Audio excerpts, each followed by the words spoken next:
também entrou a morte.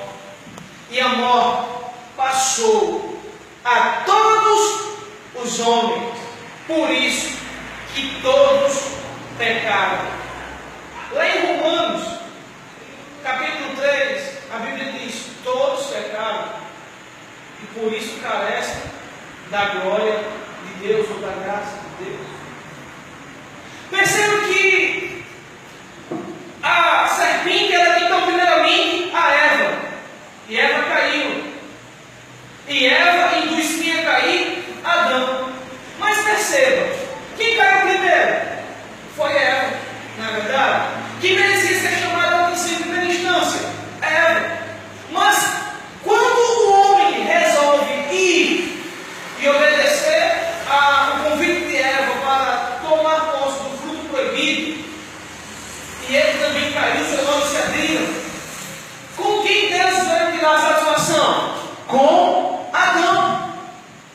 Por meio da queda de Adão, o pecado, o fracasso, o erro, o engano entrou no mundo. E como não somente o pecado entrou no mundo, ele trouxe consigo uma companheira, a morte. Os dois andam juntos, os dois estão casados. O pecado e a morte, eles agem juntos. Porque após o pecado de Adão, veio a morte espiritual. Ele deixou de ser obediente a Deus. Em segundo lugar, veio a morte temporal, ou seja, a morte física. Ele passaria a viver um tempo determinado. Em terceiro lugar, a condenação da alma. Quando o homem resolve se afastar de Deus, ele sofre 3 tipos de morte: a morte espiritual, a morte temporal e a condenação da alma.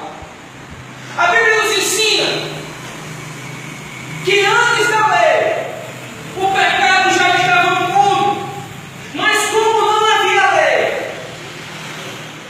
o pecado ainda não era considerado.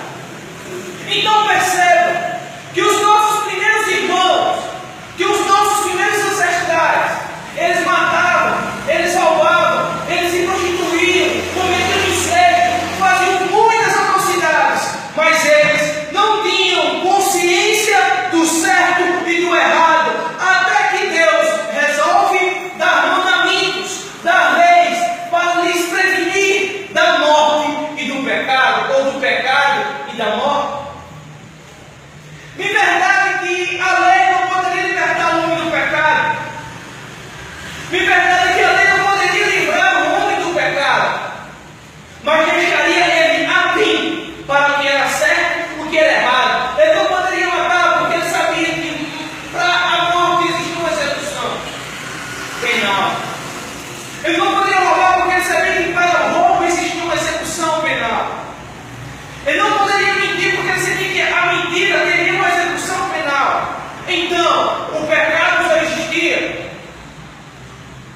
E juntamente com o pecado também vinha a morte espiritual. E com a morte espiritual, a morte da condenação da alma.